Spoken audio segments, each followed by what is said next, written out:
मन्नत बड़ी हैरान थी कि आफताब ने उसकी बात इतनी आसानी से कैसे मान ली थी।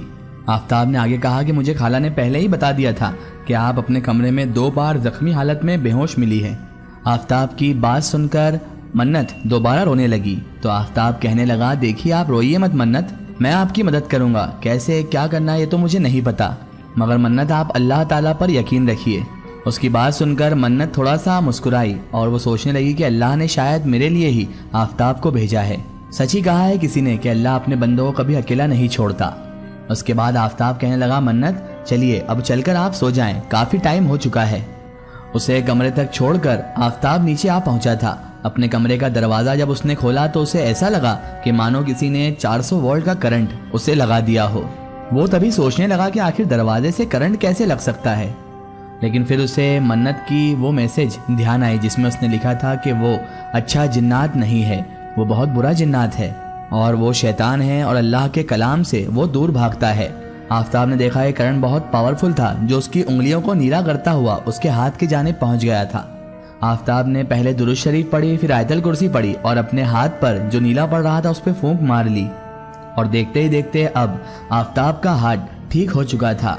अब आफताब का यकीन और पुख्ता हो गया था। अब उसे पूरी तरह भरोसा हो गया था कि ये कोई अच्छा जिन्नात नहीं है, क्योंकि दोस्तों जिन्नातों में भी किस्में होती हैं। कुछ बहुत अच्छे जिन्नात होते हैं जो कि फैजान जैसे होते हैं और कुछ बहुत खतरनाक और बुरे जिन्नात होते हैं जो कि इस जिन्नात जैसे होते हैं जो मन्नत के पीछे पड़ा हुआ है।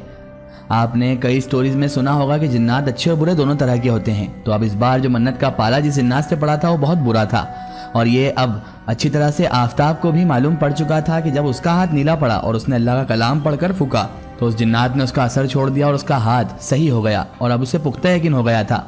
मन्नत आज बहुत हल्का महसूस कर रही थी जिसको उसने जिन्नात के बारे में बता दिया था आफताब को। अब आफताब जो है उसके साथ था तो मन्नत बहुत हल्का महसूस कर रही थी कि कोई तो उसके साथ आया। नाश्ते के लिए सब जमा हुए। खाला, मन्नत और आफताब तीनों साथ बैठकर नाश्ता कर रहे थे। तभी आफताब ने खाला को बताया कि आज उसे काम से कहीं बाहर जाना है, आज वो शाम को लेट आएगा, किसी काम से वो जा रहा है। जाते जाते लेकिन वो मन्नत से एक बात कह के गया कि मैंने आपसे कल कहा था मन्नत कि मैं आपकी मदद करना चाहता हूँ, इसके लिए मुझे अब कुछ मालूमात लेनी है। लेकिन आफताब का जाने का सुनकर मन्नत थोड़ी सी उदास हो चुकी थी।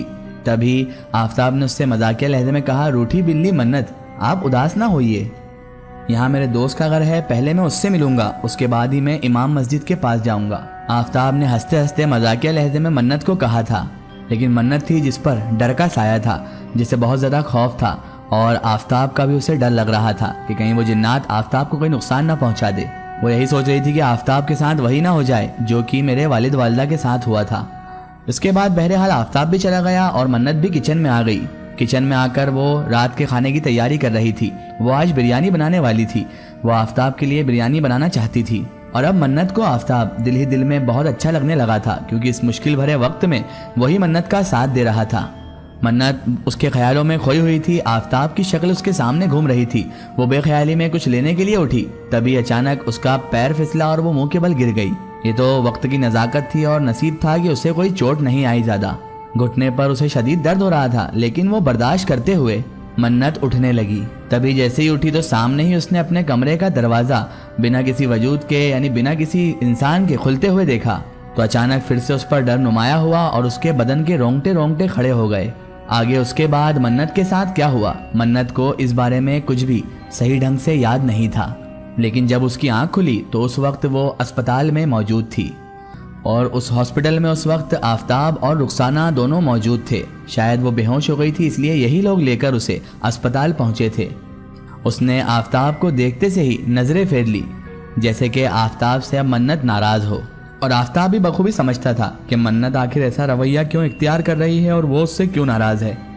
वो कुछ सोचकर मुस्कुरा दिया और शायद आफताब के मुस्कुराने की वजह आज उसका मौलवी साहब के पास जाना था और बस अब आफताब सही मौके का सही मौजू का इंतजार कर रहा था। शाम को जब हॉस्पिटल से मन्नत को वापस आफताब घर लेकर आया तो वो उससे बात करना चाहता था, लेकिन फिर मन्नत के ऊपर पट्टी लगी देखकर, उसके जख्मों पर पट्टी लगी देखकर वो थोड़ा सा रुक सा गया। शायद वो अब मन्नत के ठीक होने का इंतजार कर रहा था। वो मन्नत को बताना चाहता था कि वो मौलवी साहब के पास गया था। आफताब ने जाकर मौलवी साहब को सारी परेशानी बताई तो मौलवी साहब ने उसका इलाज यही बताया कि सबसे पहले तो बच्ची को 5 वक्ता नमाज पढ़ने की ताकीद की जाए, उसे 5 वक्ता नमाजी बनना पड़ेगा। फिर उसने उसके माँ बाप के हादसे का सुना और फिर बाकी हालात जानने के बाद मौलवी साहब कहने लगे कि बच्ची के खैरियत इसी में है कि उसका निकाह जल्द से जल्द कर दिया जाए। फिर अचानक मौलवी साहब ने वो बात कही जो आफताब के दिल की बात थी। शायद मौलवी साहब ने कहा कि मियाँ आफताब भाई, आप खुद उससे शादी क्यों नहीं कर लेते?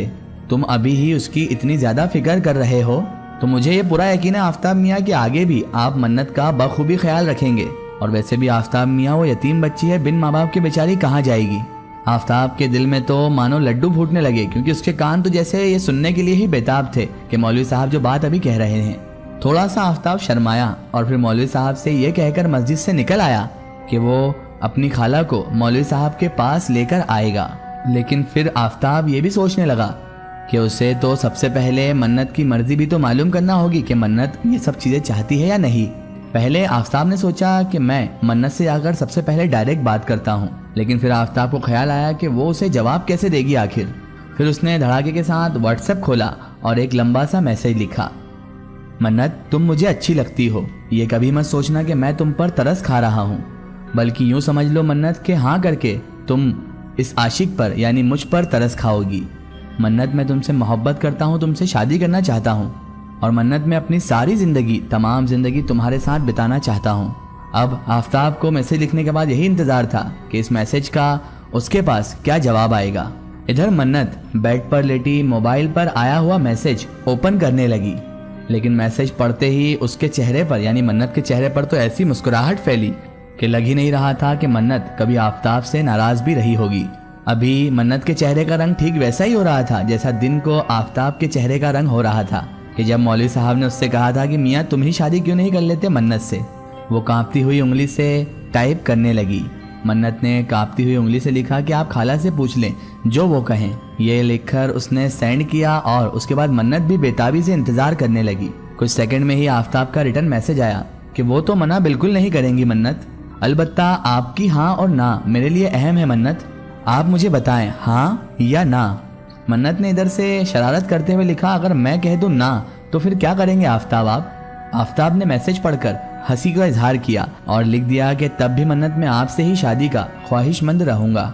आफताब की बात पर उसने स्माइल करती हुई इमोजीज भेज दी। इसका क्या मतलब समझूं? आफताब ने लिखकर भेजा तो उसने वापस भेजा और मुस्कुराती हुई एक और इमोजी उसके पास भेज दी।